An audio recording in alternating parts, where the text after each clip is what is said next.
Good evening, everyone. On behalf of Ladies Study Group in Kolkata, I'm so delighted to welcome you all today. Let's together get ready to enjoy something fun, something funny, something candid, and most importantly, something that's going to be very, very special. My guests today are truly spectacular. It's a pleasure and a privilege to have with us Dr. Shashi Tharoor, who is a third time member of the Indian Parliament, and with him is his interlocutor, Mr. Anuvab Pal, who has been described by the New York Times as India's most intelligent comedian. And for those of you who think I've made a mistake with my English or my pronunciation, an interlocutor is a conversation partner and There we very are. much a part and very much a part of the vocabulary that is going to be used by our speakers today. And so on your screens, I present Dr. Shashi Tharoor and Mr. Anuvab Pal. Welcome to Ladies Study Group, gentlemen. And thank you so Thank you. much for Good to be putting with us. you. Thank you, Diya. Thank you so much. Thank you, I've done Anubhav, many too. events for So the Lady before I Study hand Group over the over the last screen, 30 I would years, like to but I think add it was the that both first our one. dashing gentlemen have strong Kolkata roots. Dr. Tharoor went to St. Xavier's College in Kolkata, and Anubhav Pal has done his schooling from my alma mater, La Martiniere. Dr. Shashi Tharoor is also the best selling author of 21 books and is known for his excellent language and diction. His most recent book, titled Tharoorosaurus, has just been published by Penguin Random House India and is dedicated to this passion. The book name itself is a very interesting wordplay of his name, and it has 53 unusual words from every letter of the alphabet. So let's get ready to be impressed and say goodbye to our hippopotamonstrosous squipedaliophobia. That was a tongue twister, Dr. Tharoor. I practiced it so many times and I hope I got it right. So that word means the fear of long words, by the way. That's So right. You Anup, got it right. yeah. And Anuvab Pal is Kolkata's very own homeboy, as he was born here too. And apart from being one of India's funniest people, he's also a prolific screenwriter and the author of 4 hit stage plays and a weekly columnist for leading dailies. Amazon Prime TV's latest offering, Vakalat from Home, is a 10-episode series shot entirely during the lockdown and has been scripted and written by him and is a laugh riot full of utter commotion and chaos. So, gentlemen, the screen is yours. Dr. Tharoor, you were about to say something about Lady Study Group. Will you carry on? No, I've just done a lot. I've done a lot of events with the Lady Study Group of Calcutta, True, true. going back more than 3 decades. But this is the first one that's virtual. The first one during a power cut, so I'm afraid I'm on my Yes. own with you. And the first one involving a comedian. So, in all these, I think we're probably doing much better than we might otherwise have done. Well, I don't know, sir. I mean, you did some stand-up for Amazon Prime. So I think we're both might be in this profession. So I'm going to the first one involving two comedians in that case. two comedians, but we'll keep it to the book. We'll keep it to the book, and we'll tell our viewers that in case there is a technical glitch on either one of our sides, it's because you are on a phone battery in the middle of a power cut. Is that correct? That's correct. People don't believe me when I tell them this, but I have a power cut every single day in the notorious Lutyens, Delhi, this oasis of privilege in India. The truth is that there is not a single day in my 11 years here that I haven't had a power cut, either for a few seconds or for a few hours. This one seems to be heading towards one of the longer ones. It's been going on for half an hour already. Sir, the nation wants to know if Dr. Tharoor has power cuts, what hope is there for the rest of us? There you are. I must say, I'm sure Narendra Modi doesn't have a power cut, so that's how it works. Yeah, that is how it works. He's down the road from you. Now, to the book, sir. To the book. My first question has to do with the title. And my question for you is this. Is it Tharoor plus Thesaurus or Tharoor plus Brontosaurus? Because they've put a photo of a dinosaur and a thesaurus. It's confusing. Right. Well, I think it was meant to combine. are the words Tyrannosaurus, because so many are terrified of difficult words, and thesaurus, since people want to be able to look up these difficult words, with my name. So that's how it came up. But if you ask me, what am I? I suppose I'm a, just as with sheep, there's always a black sheep in a white herd. So I am the Yep. Tyrannosaurus who's not a tyrant, but a democrat.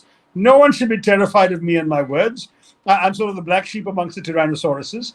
And if you think I'm a Brontosaurus, then maybe more accurately, I'll be a Brontesaurus because of the literary allusions of the Bronte sisters, since this book is full of various kinds of literary allusions as well. It's very clever. Very clever. You put in the Brontes into this. Very clever. And as a T-Rex, maybe you are a devourer of words rather than humans. Yes, exactly. But while I devour the words, I also am very happy to regurgitate them for the benefit of the public. So this next question is not from me. It is from Rahul Dakunia, the creator of the Amul advertisements. Yes, I will read it. I've come across him, yeah. I will read it verbatim, sir. He writes, and I quote, Dear Dr. Tharoor, we put up a hoarding that said, Tharoorosaurus anyone? I think your publisher got the idea from the title from the Amul ad. We naturally love you and have a long association with your family. I would like to know, now that Penguin have stolen the title, what do I get in return instead of royalties? Well, two crucial letters missing in your ad, Rahul. You said Tharoorosaurus, whereas they said Tharoorosaurus, and that still makes a difference. But I can say to Rahul, I've been an unpaid brand ambassador for Amul chocolates for a long time. I think I've tweeted pictures of my mother and me surrounded by Amul chocolates of various kinds. So I would argue we're even. But since Rahul is probably the guy who came up with the marvelous word amulicious, for amuliciously, utterly amulicious, let me suggest as part of my royalty payment another English word that applies to his question, hamulus. Hamulus has amul in it, and it means bearing a small hook at the end. And you can see the small hook at the end of his question.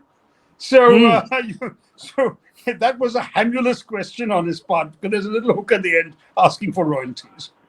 I think he's a hamulus person, sir. There's a hook at the end. Yes, he's Captain Hook. But that's fair enough. You had said in previous interviews that your family's association with the Amul brand goes a long way back. I mean, they put up hoardings, several hoardings. Tharoorus is one of them. But you have a longer association with the brand. Yeah, actually, my family does. My sisters were both they have a storied history with Amul. My sister Shobha was the first ever Amul baby. In fact, they went through 712 candidates and they picked her. So she was, and they advertised that in the trade journals. And then my sister Smita, 2 years later, was the first ever Amul color baby. And these were in the 60s and 70s, posters all over the country and so on. And in some dusty, musty Mufusal shops, my sister's color portrait as a happy, well-fed Amul baby is still there. Now, of course, I suppose I could volunteer to be not an Amul milk food baby, but an Amul chocolate baby. That would be my only claim to fame with Amul. But yes, the family does have this association. And it was quite amusing for my youngest sister, who's now, shall we say, of advanced years like me, to find herself going to a shop in some Kerala village out of the way to buy something and looking at the baby picture on the wall, staring back at her of her own face. So there is that wonderful association still there. And she can ask for royalties in return now for being the I think she should. girl. I'll connect her to Rahul to pay him back for that question. That hamulous question. Hamulus. You've dedicated the book to your father. And you write quite lovingly about word games that the Tharoor family would play on long car rides. That's right. My father absolutely was a word nut. He was a devotee, a fanatic, I would say, of Scrabble. He took to other word games when they were invented, Boggle and so on. But he, in particular, came up with some of his own games for the family. So one common thing was he would write down a 9 or 10 letter word, and my sisters or I would have to derive, in my case, 4 or 5 letter words from it. My sisters being younger, they were allowed even some 3 letter words. And whoever got the largest number of words from that bigger word would win. Another game he came up with was sitting in a car. on a long journey, he would say, hey, listen, I will imagine a word. Your job, it will be a 5-letter word. Your job is to guess that. You just come up with 5-letter words that you guess, and I will tell you how many letters of your word are in my word. And from that, within 20 turns, you have to guess it. So that was the formula. And of course, it was a lot of fun. It challenges you. But I mean, why didn't you think of a word and I'll try and guess it? 5-letter word, though, Anuvab. Yeah, shall we play it? Let's play it. Yeah. So Okay. I'm thinking of a 5-letter word for you. Yeah, has to I'll be give you a 5 letters. clue. That's the game. I'll give you a clue. I'll give you one more clue. The word is often used to describe you. Oh, that makes it relatively easy. How about smart? You got 3 right. Oh, 3 letters. All right. Okay, now you see the technique of the expert player. How about start? 2. Okay, so that 3. demonstrates that T is not there, but M is there. So I've Very got good. How about steam? Steam. 2. Now I'm confused. 2 more. 2. So that means 3 altogether. 2 words. Yes. No. Two altogether or 3 altogether? That's very important. If it's 2 altogether, must be A and M. A is in there. 3 altogether. How about harms? Very close. Very close. But you are not described as anyone who harms anyone. But very close. Thank you. Well, you haven't listened to a certain news anchor lately, but sure. Okay, so not We'll harms. come to it. How many letters in harms? Almost all except 1. Oh, thank you, Anuvab. That must be charm in that case. This is you're very good at this. You're very good at this, Dr. Tharoor. Well You're good at trained this by my word blessed thing. father. Absolutely. So Charm is the word.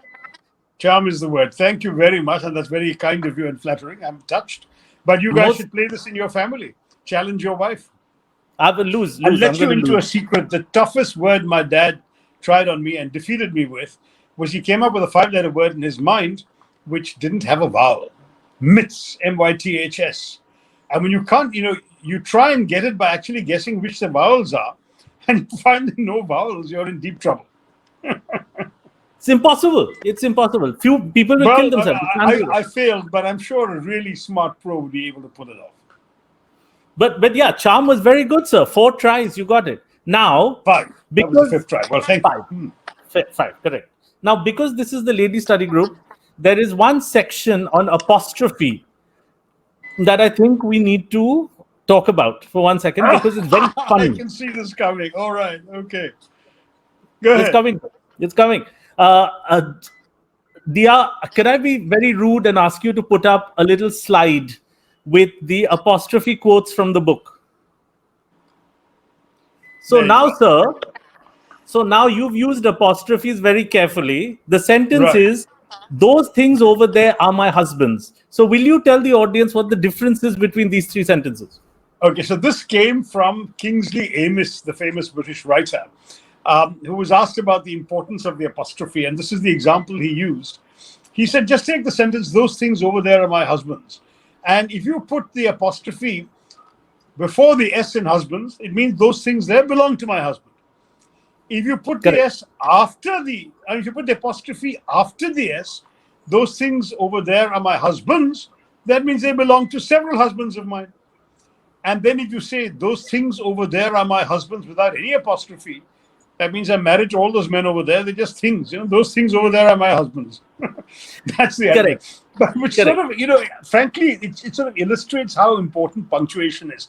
I remember in my school days, a wonderful punctuation lesson in which allegedly, I'm sure this is an apocryphal story, a co-educational class was asked to punctuate the sentence, woman without her man is useless. And all the boys punctuated it, woman, comma, without her man, comma, is useless, full stop. And all the girls punctuated it, woman, exclamation mark, without her, comma, man is useless.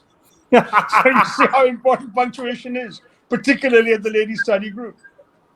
So in 2020, that first one, where we men come out on top, that's not even a sentence anymore. That is disqualified. Okay, delete, control, all delete.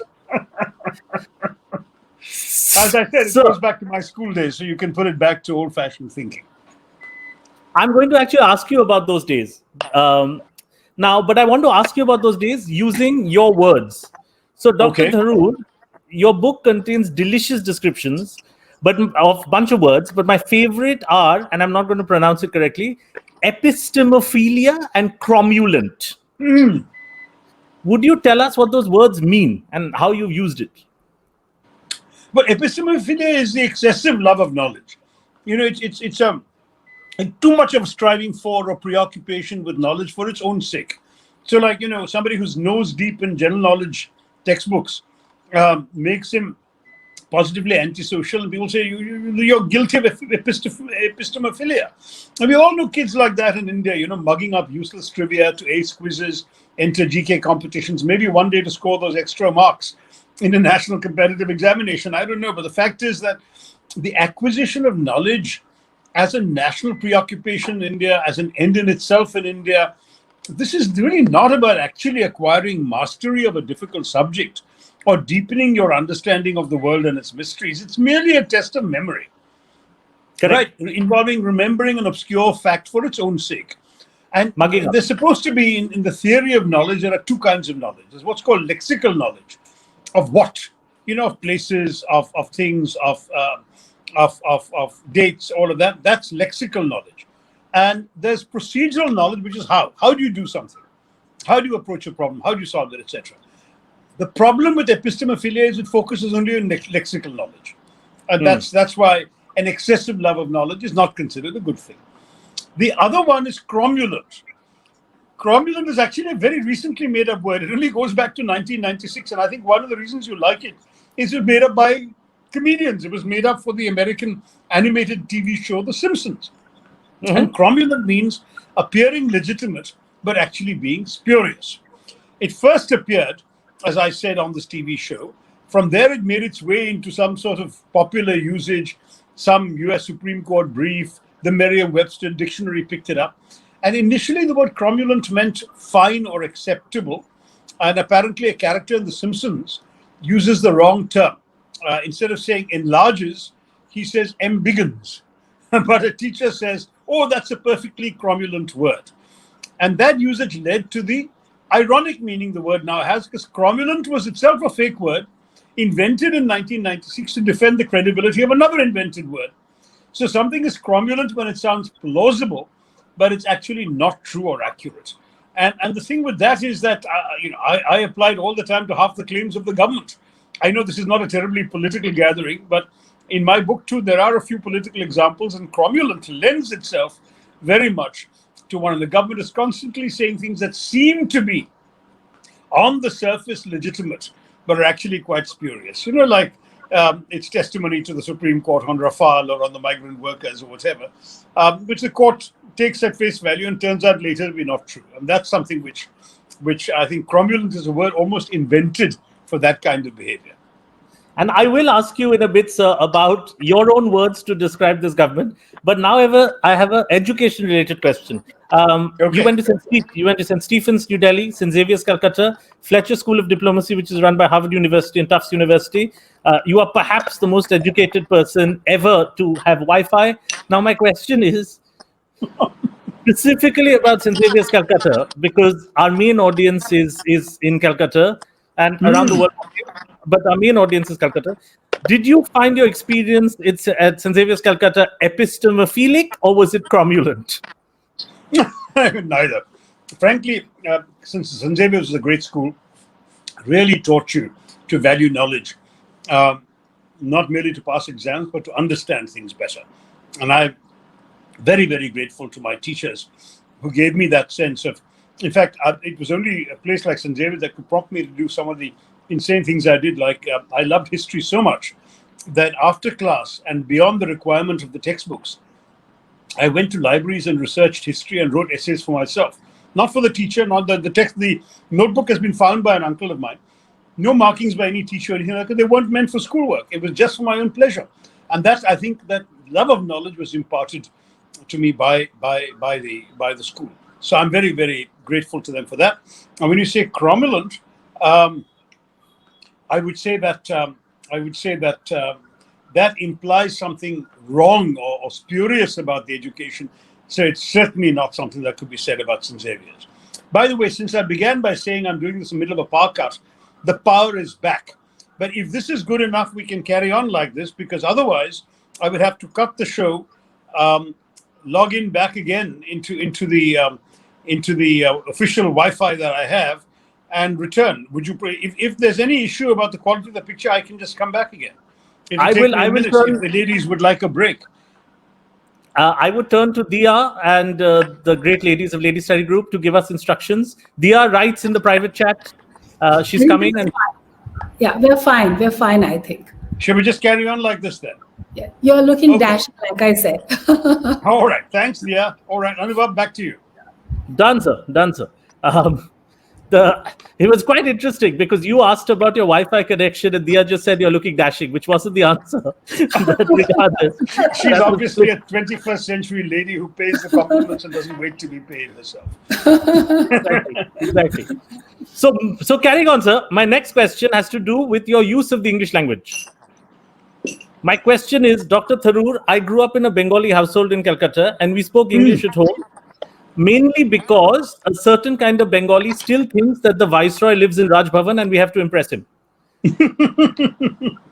However, you said in a recent interview with Karan Thapar that you spoke English at home when your kids were young out of necessity. Tell us about that.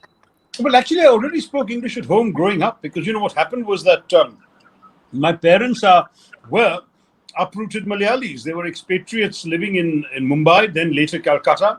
Then I went off to Delhi. So they didn't see much point in instilling in us a whole lot of Malayali culture. We had a sort of adequate domestic Malayalam to ask for food and follow basic instructions. But the language at home became English because that was the one language we could take with us wherever the family moved. It was a language in which we went to school, the language in which we had friends from all over the country. And because Malayalam was therefore not a dominant language, neither my sisters nor I acquired a Malayali accent or a Malayalam accent or anything like that. English became de facto our first language, the language in which we thought, in which we quarreled, in which we played, and so on. So it was already the language at home. Now, when I met my son's mother, Meenu, at Delhi University, obviously the language in which we connected was English. And later, when she became my wife, inevitably, though I spoke, she's half Kashmiri, half Bengali, I should have clarified that, and perfectly trilingual, I might add. The Kashmiri half is diaspora, Allahabad, therefore Hindi, and the Bengali half is very much Calcutta, therefore excellent Bangla. And so, like every person with any smidgen of Bengali blood, she wanted to make her children Bengali speaking, right? I mean, the chauvinism of the culture being what it is. So she said, okay, we're going to have Bengali at home, even though my Bengali is atrocious, so close enough. And that's obvious. Yeah, of course. But anyway, so till about the age of 2.5, all my kids heard spoken to them was Bengali. But then they realized that their father and mother were speaking English to each other, and that friends coming home, except with one exception of one Bangladeshi family we knew in Geneva, friends coming home were speaking English to us. And so inevitably the kids have this, a rather unconscious hierarchical selection of languages. They promptly, by about 2.5, 3 years old, they started answering Bengali comments in English. And after a while, their Bengali became almost non-existent and English became the language at home. So in some ways, I don't think that this is indefensible. Of course, because my UN career happened to take place abroad, but the same story could have been true if we were living in, say, Trivandrum or Chennai, and Meenu was trying to inculcate Bengali in the household. It would not necessarily have been able to be sustained for the same reasons. So my advocacy of English is very much that it's a pan-Indian language. It's a language that allows a Bengali to talk to a Malayali instinctively. If it turns out they discover they have either Bengali or Hindi or something else in common, they can always switch to that when they want to. But the truth is that it becomes a lingua franca in the good literal sense of the term, a language that is spoken freely everywhere. Correct. Admittedly by a small minority, a small elite, but everywhere. And just for the audience who may not know, I read your son's writings quite regularly in the international press, and they are very respected non-fiction writers and journalists. They are indeed. And Kanishk is also a respected fiction writer. He's won the Young Writer Award at the Bombay Literature Festival just 3 years ago for his collection of short stories, Swimmer Among the Stars. And though he's been forced to rely on journalism to pay the rent, his brother Ishan is the pure non-fiction writer, somebody who's made a name for himself as a foreign columnist and foreign affairs columnist in the Washington Post. Whereas Kanishk, I think, will still make his mark eventually as a fiction writer and novelist. He has an amazing talent in that domain. Well, that's the thing. As long as they're doing journalism that is not what journalism is in India now, which is chasing cars, I think they're fine. And chasing poor Bollywood starlets, yeah. Exactly. I'd have to ask you about that. But before that, so you did stand-up comedy on Amazon Prime that became a massive viral hit nationwide. I have to ask you about this. A number of my colleagues decided to retire after watching it, saying they couldn't compete. Did you notice anything in the vocabulary of stand-up comedy that could be used by a politician? Not at all, because you guys constantly use language to shock, whereas politicians are supposed to use language to reassure. And, as a politician, I also know that comedy has not served me well, because every time I've attempted to be funny, it's come back and bitten me in the ankle because of the various constructions and misunderstandings and twists that my political enemies could give to any attempt at a joke. I should say, in any case, in these days of COVID, who has time for comedy? And I was explaining to somebody that the correct name for COVID is actually the novel coronavirus. She said, well, why is it called a novel coronavirus? I said, because it's a long story. And then a long pause followed, So then I said, come on, it's the longest anything made in China has ever lasted. And that didn't play very well either. So my answer is that during lockdown, you could try stand-up comedy, but because of the lockdown, you'll only be allowed to tell inside jokes. And then if I told you all a joke, I'd have to wait 14 days to check whether you got it. See, now, sir, you are being harsh on yourself about the quality of these jokes. I have a larger point here. Point. Now, some people will say that millennials may find some of these jokes not with the generation. But here's my argument, sir. I think a significant section of India in the diaspora, and we aren't a lot of people, they just want to hear you speak. Right? Many of them say they want you to be prime minister. They don't really care. There's a constitutional democracy with a majority party. We don't even understand all the meanings of all the words you're saying. We just like how you sound. It's about, I'll tell you the number. We're about 10 million people. So, and we're all over the world. So my question is, and it's a bit of a silly question, but think about it. Instead of running in 2024 with Thiruvananthapuram, which you've won so many times, and it must be boring, why don't you form a breakaway republic just for your fans? We could find some land near Goa, fill it with old novels, and make you the prime minister. Goa? No, it has to be Thiruvananthapuram, because anything less than 7 syllables would not be a challenge. Exactly. No, but seriously, I mean, let's not go into setting up breakaway republics. First of all, Repulsive TV will have a breaking news story saying that Tharoor announces desire to secede. And the next thing I know, I'll be disowned by my party and denounced by every well-meaning, self-righteous person watching this. So no breakaway republics. I'm a loyal Indian citizen, and I don't want to give fodder to Repulsive TV anymore. That's true. No, they don't get irony, right? So tonight's news, it'll be carried on tonight's news. But that brings me to a question about politics, sir, because politics and language are so closely connected. And I am going to ask you to talk about Prime Minister Modi's government in your own words. And I'm giving you 4 choices from words in your book. And my question is, Prime Minister Modi's government to you, sir, is it a kakistocracy, a lunacy, a kerfuffle, or a juggernaut? Well, electorally, they've been a juggernaut, an unstoppable, relentless moving force that destroys anything in its path. And we've seen that in 2014, 2019, and a bunch of state elections in between. In power, however, they've been a kakistocracy, because a kakistocracy is a form of government in which the least qualified or most unprincipled individuals are in power, And we've seen that with demonetization, with the way in which they treated the migrant workers, with the 3.5 hours notice on which they shut down the country, all of that. So it's been pretty grim. And of course, of the words you offered me, all their sound and fury also does amount to little more than a kerfuffle. So I think I would use 3 of those 4 to dismiss this government. It's a good answer. Good answer, sir. Now, a lot of people don't know. Watch out, you're going to get an income tax raid tomorrow, as I do. It's done. It's done. But also, I'll be the first person to rate that as 0 income. So it's, I think they will find themselves in a kerfuffle. Hey, listen, you're going to discourage a whole lot of would-be stand-up comedians if you say you have no income. This is true. But I think that now that politicians are turning to stand up, they have a lot of competition anyway. So this is one more. But so I want to talk a little bit about your constituency, because people, I don't think, realize how big your majorities have been. I mean, I know the recently deceased Ramvilas Paswan, I think, holds the Guinness Book of World Records for the largest majority, 5 lakh votes. That's right. But you've won twice with over 1 lakh votes. 3 times. Twice with over 1 lakh. But the thing is that I think why people give me credit for that is because in both cases, these are 3-cornered races.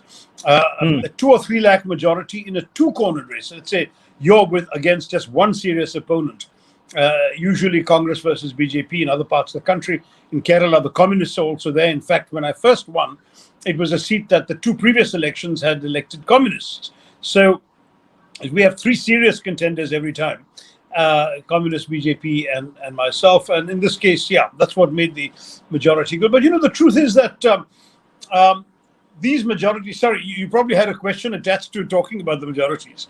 But I'll come to that later, but please carry on. No, so basically, I mean, to my mind, it's just a question of you're feeling a sense of responsibility and accountability to people. Because, when I first came into politics, I half expected they'd give me something like the Rajya Sabha, which was the logical thing for someone of my background to expect. But the Congress didn't have anything to offer in the Rajya Sabha anywhere. So they said, will you contest? And I said, why not? Without having a clue how challenging it was to actually go out in the hottest months of the year, speaking Malayalam morning to night, making speeches, asking people for votes, participating in live debates, which are a feature of Kerala elections that perhaps don't actually get done so much elsewhere. All of that, and then coming back knowing that it's because of what you've said, the promises you've made, and what people have seen in you, that you are now in that position. And therefore, the question that people have is, what's he going to do for us now? And that becomes, in many ways, the most important challenge for a politician, is being accountable to the people whose votes he has sought, and seeking, therefore, to perform in accordance with their expectations. The Rajya Sabha is very different because you don't have a particular constituency to relate to. Correct. And the fact that you've come back 3 times means they're happy with the work you're doing for the constituency, so much so that you are campaigning on the basis of governance. My question is, sir, when you're on the road campaigning, do you ever use big English words? I mean, you are in India's 100% literate state, or do you stick to Malayalam? No, I try not to use English words at all because, of course, you campaign in Malayalam. It's actually quite ironic because one of my distinguished predecessors as MP for Thiruvananthapuram was the late V.K. Krishna Menon, who in 1971 won the seat without speaking a word of Malayalam. He had long since forgotten his Malayalam because he left Kerala, 60 years earlier. And he campaigned entirely in English and he won. But today, anyone trying that stunt would lose his deposit. And anywhere in India, it's true. It's not only in Kerala. I think the fact is that people expect to be addressed in their own mother tongue. And so I speak Malayalam all the time. The ironic footnote to this business about using big words in Kerala, though, is that when I came up with that lame joke about floxinosi nihilipilification, when this whole business about Farrago had led to me getting a reputation for big words, I said, let me turn this to my own advantage. And so when I was releasing my book, The Paradoxical Prime Minister, I actually issued the announcement in a tweet saying, my new book, The Paradoxical Prime Minister, is more than just a 500-page exercise in floxinosi nihilipilification. And needless to say, that then went viral. Millions of people started looking up the word and gave it. I mean, frankly, it was a word I'd come across in my high school and college days, but it suddenly got a new currency.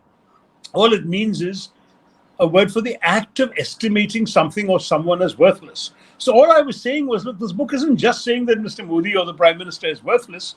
There's a lot more to it, so read it. That was the message. But the consequence, the unintended consequence, was a whole lot of little kids in Kerala, and particularly in Thiruvananthapuram, were obliged by their parents to mug up this word. And everywhere I went for the several months thereafter, I had little 4-year-olds and 5-year-olds being trotted out to say, Floxy nosi nihilipilification to me.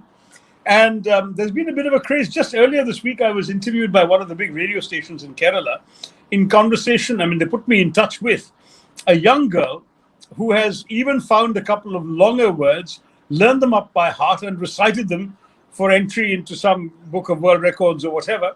And this has now become a bit of a craze. So I do feel I have to plead guilty to the implicit presumption behind your question. But listen, we'll spend 1 second talking about this word, sir. Just in case our readers missed it. Floxy nosi nihilipilikish. I can't even say it. It sounds like an old Bengali uncle. Nihilipilification, yeah. Sorry, would you say that again? It was put together, I think, at Eton College, frankly, initially as a bit of a joke, taking 4 Latin roots, all of which meant nothing. I mean, floxy meant a wisp, and nihil means zero, nothing at all. Pili, I think, is a hair. Nosi, I think, is a trifle. So they put all these things together. So a wisp, a trifle, a hair, a nothingness, and they added fication. So it means it's really considering something to be a total zero. It's floxy nosi nihilipilification. But the word exists. It's been used by politicians in speeches in the British House of Commons and so on. So the word is still kicking around, and it's therefore entirely legitimate for me to describe, for example, certain, shall we say, unpleasant news anchors. That's where I'm going. That's where I'm going with this. Because you said, sir, that the word means a total zero. Correct. Just a complete worthless use of space, which is how you've described it in your book. And is it fair, given what you saw with Riya Chakravarti and so, is it fair to say that some news anchors in India represent floxy nihilipilification? How would we use this word in the context? Nihilipilification is what they do all the time about other people, but what we should do about them. In fact, there's a joke going around that in a Malayali accent, when somebody asks you to describe the profession of a certain fellow who's particularly notorious for shouting and declaiming and usually lies and falsehoods, and the expected answer is news anchor, the way you pronounce it in Malayali English would be news anger. Anger seems to be what they specialize in all the time. Actually, I have 2 questions connected to that, sir, and also to the fact that the farrago of distortions, with your relationship with the media. Slightly long question. They will write or just about say anything about you, right? However, 2 incidents stand out, right? Like they write about you wherever you go, whatever you do. The first was when they were relentless during the IPL controversy in 2009, I think. And the second was on your personal life. And this is what we witnessed as citizens. Journalists chased your car, invaded your home, pretended your staff manhandled them, defamed you nightly. It would break anyone. You retorted with an English language sentence, a farrago of distortions. But when later we discovered that the claims were false, the channel moved on, facing no consequence. So can there be no remedy for you for this sort of behavior other than words? Well, Anuvab, it's a very good and serious question in what's been a lighthearted conversation so far. The truth is that, yes, I mean, one does feel deeply wronged by a lot of things that have been said, and which I believe were maliciously said because people inventing falsehoods, claiming things that they have to know did not happen because there was never the slightest evidence or shred of proof or any indication, and they were easily disprovable falsehoods that they uttered on television. But there should be a remedy. In fact, in the case of one particular egregiously unpleasant person, I have sued him for defamation, but our courts move at a rather stately pace. And so the defamation case has been dragging on for about 4 or 5 years now, and God knows how long it'll take and whether anything will come. Because at the same time, I was very reluctant to do it because I am genuinely a believer in freedom of the press. I believe in the importance of actually protecting the rights of people to express them. I mean, if there was a genuine wrongdoing by anybody, a free press is one way of exposing it, or at least obliging the authorities to investigate it properly, and so on. Now, in this case, and in the case of that you've alluded to of this poor Bollywood girl, the investigations have been thorough and extensive, and all legal processes are being followed. So for the journalists then to appoint themselves as not just as witness, which is the job of the media, but also as judge, jury, and executioner, I think becomes very troubling. And I would not want at the same time my own bad experiences to lead me to encourage the government to meddle in media in any shape or form. I would not be somebody who would support a law or a regulation that would curb the media's behavior, but I would urge the media to look at their own conduct and to have a much more rigorous standard of enforcement than there is. The existing watchdog bodies, whether it's the Press Council or the News Broadcast Standards Authority, have been fairly lame, and they certainly got me no redress, even though various public-spirited citizens complained to them and sent me copies, so I knew there were complaints before them. They didn't even come out with something to rap this fellow and his ilk on his knuckles. So I must say that I'm very torn. I don't want to get the government into regulating the media, but I do wish the media would do a better job of regulating itself. Freedom of the press is vital, but at the same time, it's got to be, it seems to me, journalism with a sense of responsibility and the responsibility to society, because we want a better India coming out of our press freedoms, out of all our freedoms. No, and I think there's a collective feeling now, sir, towards that. I do want to change tax, because one side of your life doesn't get discussed much now, and which is the fact that you could have been India's first Secretary General of the United Nations. I know people forget things very quickly, and I'm going to use a word from your book to ask you a question, and that word is coach, which I think is spelled CWTCH. Is that correct, sir? Kuch.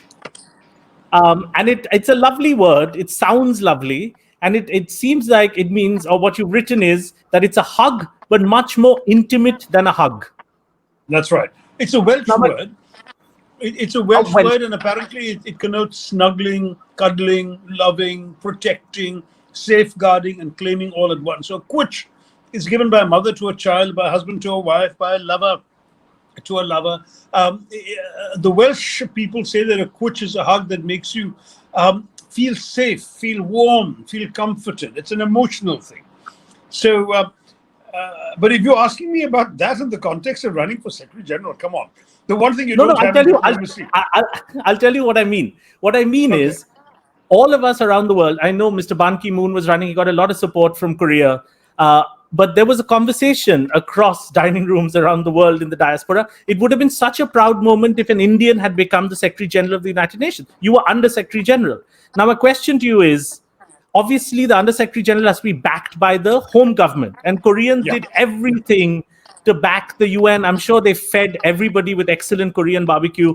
Now, my question is, you needed much more. You needed the Manmohan Singh government to back you, and I'm sure they did. But what you got from them, was it a hug, but not a kuch? No, I must say, Dr. Manmohan Singh is the one who came up with the idea in the first place. So I thank him for having backed me, having nominated me. Without a government nominating you, you couldn't possibly, in any case, have done this kind of work.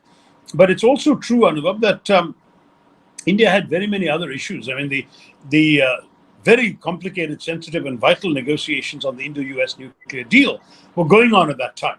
And I think it was difficult to imagine that India would give the same kind of priority to getting an Indian elected Secretary General as clinching that with the US. And while we were focused on that, the US ended up committing itself to the South Korean candidate. And as we know, I came close, but no cigar. I don't worry too much about it. As far as the kuching is concerned, as I said, kuch is a very emotional thing, right? Feeling safe, warm, comforted, all of that. And one thing you don't have in diplomacy is emotions. Because if you did actually, then people would actually take Mr. Modi's hug seriously. And no one does. So you have to understand that that we should leave kuch between family members. True. I'm trying to, sir. I'm hoping he gives me a kuch. I'm waiting for my kuch from the government. Sir, I'm going to reduce the level of this discourse because you are an Oh, very good. intelligent man. But I'm going to reduce it something more base. I'm going to move from linguistics to love. Oh, Yeah. Oscar Wilde, sir, once said of marriage, men marry because they are tired, women because they are curious. Both are disappointed. You are, sir, as William Shakespeare once said, a much married man. With which of your own words would you describe the institution of marriage? I can see where you're up to, Anuvab. You're trying to get me to say lunacy, which is one of the words in my book. I will not say it. In fact, if you have any of the other words in my book in your mind, the only three that might apply would be agathocacological, which is made up of both good and bad, both good and evil. Panglossian, that you've got to be Panglossian, that is believing that everything is always for the best and the best of all possible words, so you've got to be Panglossian to get married. Or the joke that a happy marriage is an oxymoron, like United Nations, for that matter, or American diplomacy, or military intelligence, or so all supposed to be. But no, I'm not going to say any of that. I'm just telling you that I've seen a lot of blissful, blessed, happy marriages.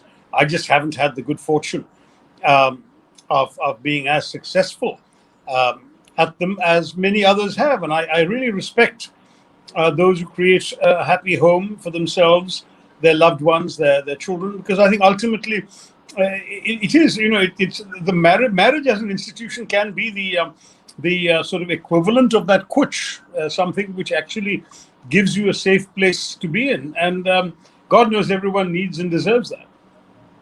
So, sir, I'm down to that last set of questions, and I will not. This was my only personal question, although we have other language personal questions. Sir, Nixon once said, looking at the portrait of John F. Kennedy, when people look at him, they see who they want to be. When people look at me, they see who they are. Nixon said this. For many Indians, sir, you are that portrait of John F. Kennedy. We look at ourselves and we think, oh, this is nonsense. And then we look up to you. So many of us ask, why Dr. Tharoor? Why did someone so erudite, polished, learned, come back to India and get into the snake pit that is Indian politics and have to suffer Republic TV and call drops and Big Boss? Well, I've never watched Big Boss. Call drops and power cuts, yes, we all have to suffer. And as for repulsive TV, obviously I don't watch it. And there was some way I could block it on my set-top box, I would. But jokes apart, it's very nice of you to say that. I must say that I came into Indian politics simply because in any democracy, the best way to make a difference in people's lives is politics. And as you know, even before coming into politics and throughout a life in which I never expected, because I don't come from a political family, I never expected I'd ever have a break of coming into politics.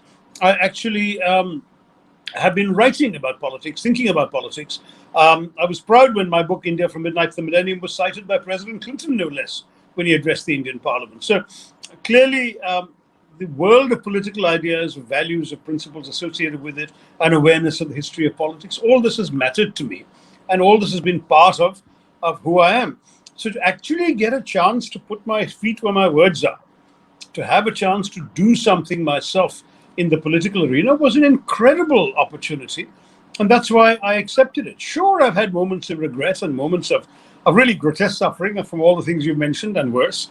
But at the same time, at the end of the day, I really hope that many of the things I've been able to do, say, write, think, advocate, and achieve on the ground for my constituency, that all of these things have actually contributed in some way to making a difference. And as long as I believe that, rightly or wrongly, I will continue trying. And the day I feel that my role and contributions are irrelevant, I'll be happy to step aside. This is not my entire life, my entire career, my entire focus in life.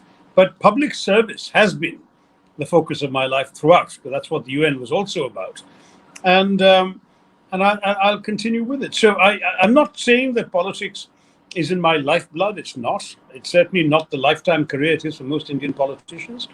But I will say, Anuvab, that I don't regret having tried to do it well and make a difference for people's lives. No, I absolutely, sir. And I think, and one of the things that we really look up to is that you bring public speaking and its importance. And my next question is about that. President Trump recently said about his rival Joe Biden, he will lose like a dog.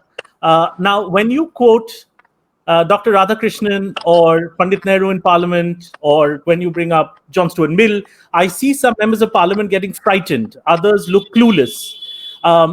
We live in an age of crassness, sir, where slogans like Desh ki gaddaro ko, goli maro salo ko, that is what is considered public speaking.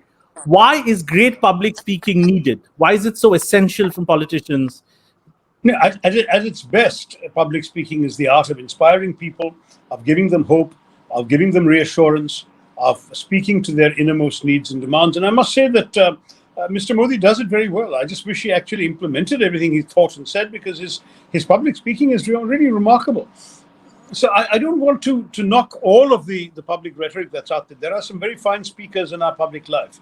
Our problem, Anuvab, is not that we have or don't have good public speaking. Our problem is that we don't have good implementation of the various things that are needed to serve the people of India.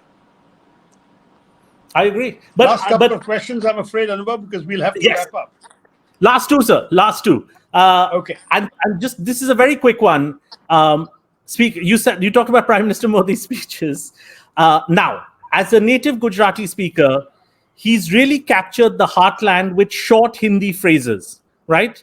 And all your fans, all of us love you, and they say it's great to be the big boss of India's most literate state, but your appeal is limited in India's heartland, like UP, Bihar, where the knowledge of PG Woodhouse is probably limited.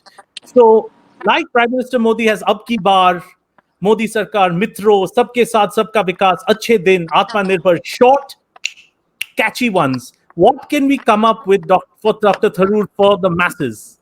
Well, when I ran for president of St. Stephen's College, which I don't normally associate with the masses, my campaign team came up with Shashi Tharoor Jeetega Zarur. So there you are. You've got a slogan there. That's good. I've been speaking a little more Hindi of late, sound bites, the occasional things on TV. One of the things I said in Parliament in discussing the COVID pandemic was that hum nahi kehte hain ki bimari nahi thi, hum kehte hain ki tayari nahi thi. And that perhaps could be another. No, doesn't catch it? Sorry. No, very good. No, I'm saying this is good. It's boom, boom. So we've got a few things like that going. Doesn't have the evocative bluntness of Goli Maro Salo ko, but we'll put that aside for now. Goli marna to bahut log karte hain, unfortunately, on the other side of the aisle. No, Bimari and Tayari rhymed. It's very good. It's very good. Thank you. Sir, last question, and this is my last question before I hand it over to the ladies study group. And this is about young people, right? And this question is coming from young people. I've done a little survey. Now, here's the thing. Indians under 30, of which there are 500 million, they feel, because I've spoken to all of them, some of these complicated English words confuse them. They love you, sir. They love you, though, right? And I feel just like Bernie Sanders has the young millennial following, so do you. Still, I feel like if you spoke their language, they'd love you even more. So when we need them, when we rally your base for the eventual Shashi Tharoor for Prime Minister... No, don't go there. No, when it happens, we need a young thing. So this is what I want to end with, sir. When I ask you a very young phrase, you have to reply to me like a young person. So I'm going to ask you, sir, what's up, bro? That's how they speak. So I'm going to ask you, this is how young Indians speak, what's up, bro? And you have to reply to me like a young, hip, Virat Kohli type young person. Okay? So here's my question to you, sir. What's up, bro? Just chillin', bro. You're fam, you get me. Bro, I'm so basic. But Anuvab, man, you're so extra. You're on fire, bro. You're just killing it. You got me shook, bro. My job here is done. Sir, I am now going to hand you over to many, many women. That is not a euphemism. That is a fact. This is the ladies study group. Over to Diya. Okay, I'm all out of time, Diya, but it's really... I know. Just one quick question then. Just one question. We have many actually on the chat, but I'll just take one since I know you're out of time. So one of our members is asking, since you've been to ladies study group and you are so familiar with us, and actually Anuvab's mother, Shubha Di, is one of our stalwarts. Can you create a word that we can use for LSG that will resonate with us? Describe us. Describe ladies' Oh my study. gosh. That is a genuine challenge simply because creating words takes time, my dear. And as far as Okay. I'm concerned, you in this particular business, you are inflicting upon me a bout of lethologica, which is when one suddenly forgets the word one's thinking of. One thing is interesting, there is an old-fashioned word that I resurrect in this book called muliebrity, which is actually the quality of being a sort of ideal woman. Now, this has become controversial today in the era of feminism. What does muliebrity mean? What do people understand when they talk about ideal women? But it seems to me that the intellectual, socially conscious, and wonderfully able women of the lady study group are probably the best examples of femininity available. So maybe I'll offer you from the book the word muliebrity. Lovely. That was absolutely lovely. And I'm not going to ask any more questions. I'm going to respect the fact that you need to go. But my vice president, I'm going to ask her to join us. Sumitadi, can you join us? Yes, I'm there. Yeah. We are grateful, Dr. Shashi Tharoor, for your time, wisdom, and insight on the topic. Good to see you, Anubhav. Thank you for engaging ladies study group members in a humorous and witty interactive session. Thanks, members, guests, and the media for support. Over to Diya. Thank Thank you all Thank very much. And before you go, I just wanted to say one thing. This session has been such an amazing mood lifter, I think, for all of us. You've had us all totally mesmerized and captivated. So on behalf of Ladies Study Group, I want to say stay safe. And to all my viewers today too, do stay safe and stay updated with the English language. Keep your copy of the Tharoorosaurus handy. And if you haven't already got one, it's available through Penguin Random House and Amazon. And for your convenience, we will be sharing the required Amazon link with all our members post this session. So have a beautiful evening and see you soon on our next webinar. Thank you so much. Thank you all very much. And Anuvab, thanks for some great questions. Really enjoyed talking to you. Pleasure. Always Thank a you, pleasure. Diya. Thank you, Sumita. All the Thank best. you. Thank you.